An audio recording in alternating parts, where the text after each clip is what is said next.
Hey, welcome back to the channel. Thanks for coming back. Got this '07 Harley Sportster here. I'm going to do a little bit of maintenance on it. I'm going to change out the engine oil, primary drive oil on it. And also do the brakes, front and rear, change the fluid and put some fresh fluid in there. And I might make some barbecue beef sliders. We'll see what happens. All right, so here we are back in the garage with this 2007 Harley Sportster 1200 Custom.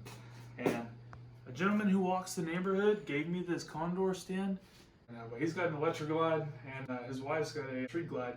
They're both brand new bikes, 2020s. And so let me show you actually how to put this thing on there before we get into this work. And if you've never seen how one of these stands work, you just roll the bike up onto it and this follows the tire and it wedges it right in there.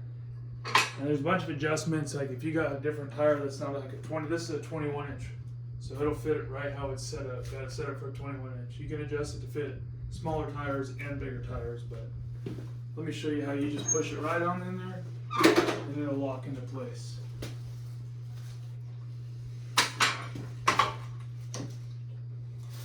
Kickstands up.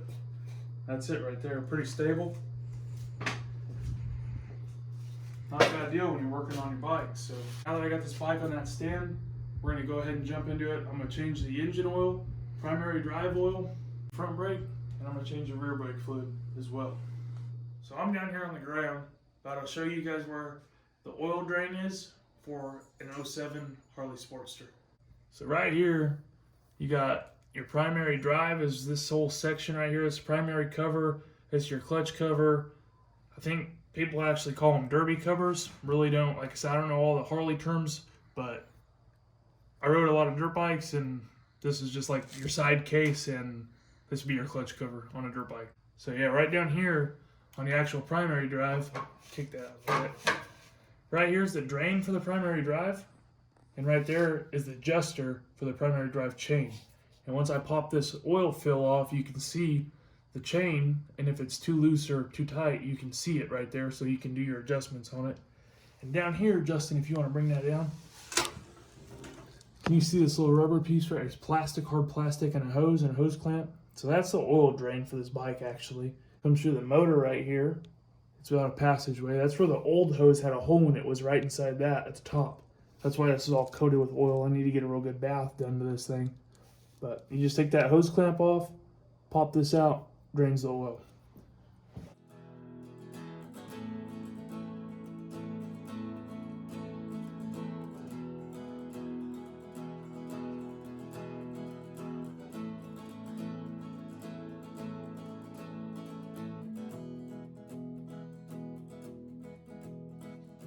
I got a 2-pound roast here. We're gonna go ahead and throw it in the crock pot. Go ahead and season it. A little bit of salt. I'm not gonna put a lot of salt because I'm putting salt in my barbecue sauce, and I don't wanna do too much because I can add more to my barbecue sauce. So, some garlic powder, crushed red pepper, some onion powder, black pepper. And like I said, I don't have a barbecue, so a little trick here on this is going to be that liquid smoke. We're going to put it in this while it cooks, and we're going to put it in the barbecue sauce to give us that barbecue flavor. So throw some of that on there. A little goes a long way with this stuff. If you ever used it, you would know. Some soy sauce. And some Worcestershire sauce. Last thing you need to do before you can just head out the door and go to work, cover this meat with some water, set this baby on low for 8 hours, and that's literally all it takes. You can come home, you could have meat that is ready to shred and turn into some sliders.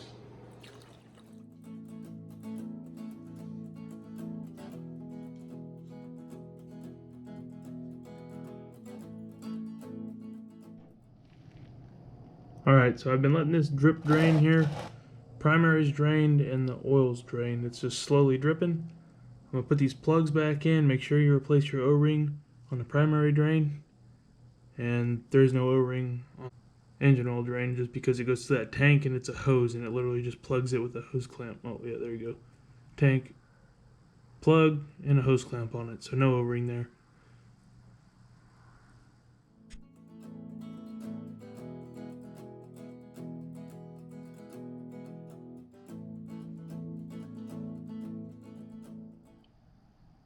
Sweet. We got that oil drained out of the engine and oil drained out of the primary.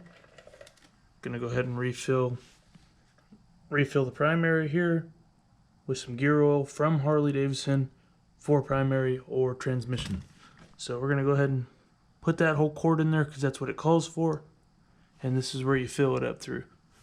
That's how you check your chain tension right there on the primary, and you service it with the new gear oil.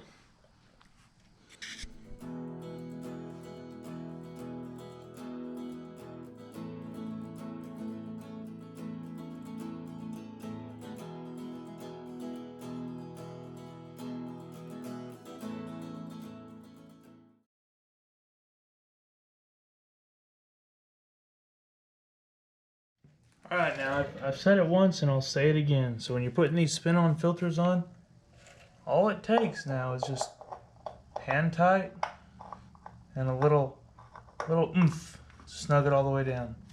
Just run it down hand tight. It's about hand tight right there. Get in there and give it a good hit. That's all it takes. So if y'all watched the last video on the channel about this bike here, you would have seen that I'd said I lost this battery cover. And now, some of the guys in the comments said throw a zip tie on there or use one of the Velcro zip ties. I put a zip tie on it.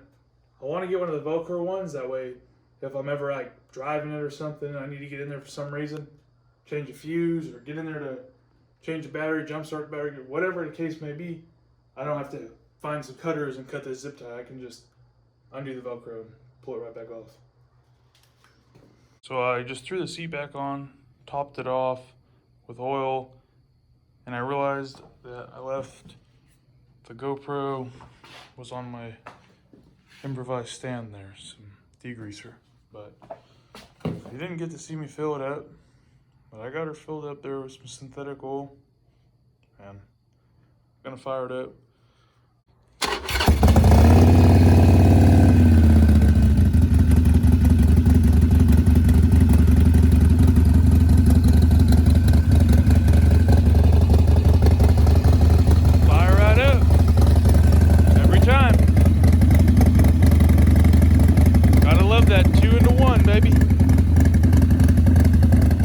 Topics here of changing oil and changing the primary drive oil.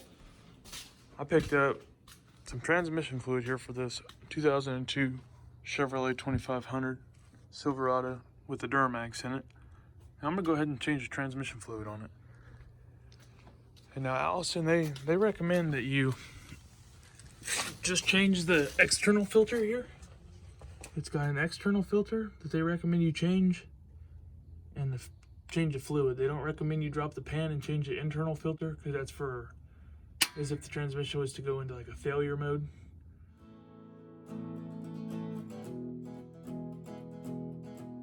Alright, so I got that drain plug pulled out.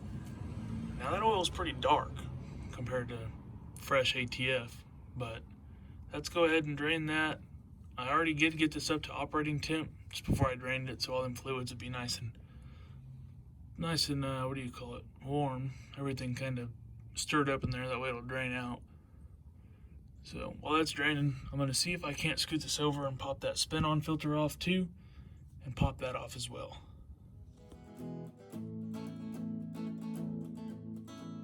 Now I got the Allison Transin oil and a genuine Allison transmission filter, and it comes with a new magnet, so you don't have to reuse the old one. So that's pretty sweet. But I got this all draining right now. I'm gonna hop under there real quick and clean the flange for the filter.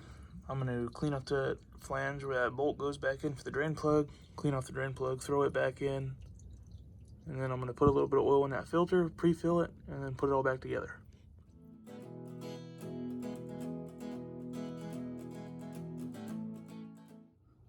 So apparently I lost my transmission filler funnel in the move, so gotta resort to this little dinky thing here, but I guess it'll work. Just gonna be careful and try not to make a huge mess.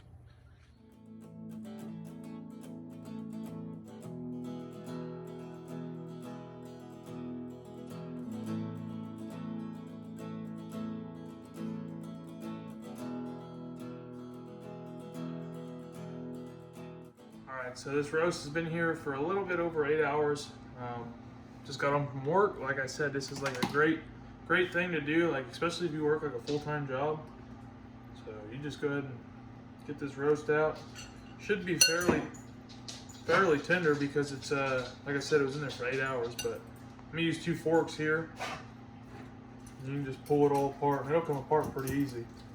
So just shred this up. So it's, or you could chip it if you wanted to pull out a cutting board and chip it, but I don't really feel like it, so I use forks. Make some barbecue sauce real quick. We're gonna start off here with some ketchup. Got the ketchup in there, get this mustard. Whoa. A little bit of avocado oil in there. A little bit of apple cider vinegar.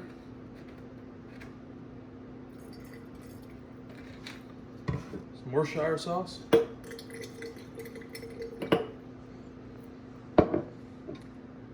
bit of tapatio. Nothing too crazy. Onion powder.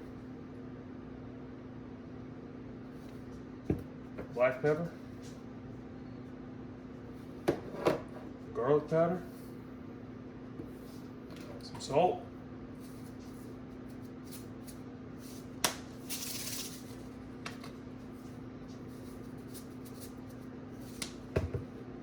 red pepper flakes, a little bit of cayenne, more of that liquid smoke, get that barbecue flavor going on. You gotta make do with what you can when you don't have a barbecue, so, and some soy sauce. And now I don't have a barbecue by choice. I got the flat top. I want to get a smoker. I just haven't decided what smoker I want. Let me know what kind of smoker you guys think I should get. And I almost forgot to get the old brown sugar in there. Get your lid on.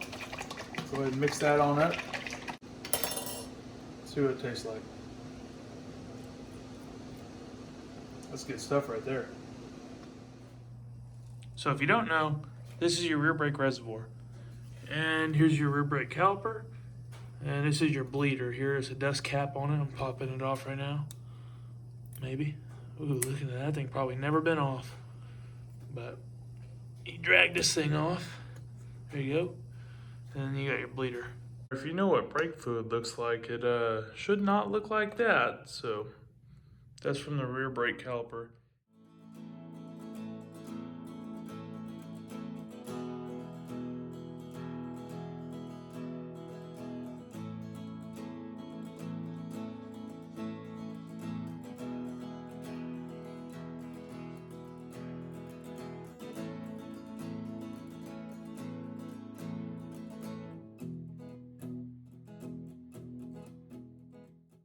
There's that brake fluid up here in the front brake lever.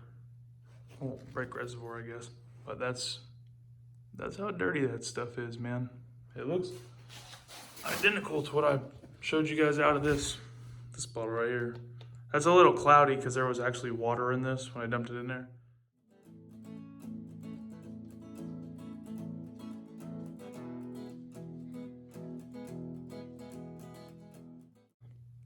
I'm gonna go ahead and hold this rag here for that glare, but it doesn't take long when you're using one of them air bleeders. And it ain't nothing fancy. It's just from Harbor Freight, picked it up, works fine. And use it on the front and rear brakes. Look at the quality results we got here. Fresh fluid. Now I'm probably fixing to go ahead and change the fluid on that C10 and that Duramax. If you guys wanna see more content on this bike, that Duramax, that C10, like I said a little bit earlier, I have a transmission sitting right there for that C10. Last one blew up on me. Now that we got that meat shredded, whipped up some barbecue sauce, I'm gonna go ahead and coat up this meat here. Now you could do it one of two ways now. You could leave the meat without barbecue sauce and then put it on your sandwich as you make it, but I'm all about just getting this thing covered in some barbecue sauce. I got those King's Hawaiian rolls, I got that barbecue shredded beef, and I got it plated up right here. Man, look at that. This is like a perfect thing to make. Like if you're working in a garage or doing some work around the house, you just throw it in the crock pot and it probably, all in all, you probably have 10 minutes prep time into putting it in the crock pot and plating it up. So you can't beat that now. Always check your brakes. Be safe. Once you bleed your brakes, if you do anything to your brakes, make sure they work before you start driving. Check them in the driveway every time. All right, y'all, that's going to do it for today's video. So if you like the barbecue beef sliders we made, if you like the maintenance we did on a motorcycle today, a little bit of maintenance we did on that Duramax pickup truck, let me know in the comments, man. I like to kind of move my videos around a little bit, but it's a little hard to film one video on one set thing because I don't have a lot of time. I'm always like, I got a full-time job. I'm trying to get as much stuff done on all of my stuff because I just try to take care of everything I've got, you know. So I was always told, you know, if you take care of it, it'll last you a long time. So that's kind of just what I do. I just maintain my stuff well and drive it like I stole it.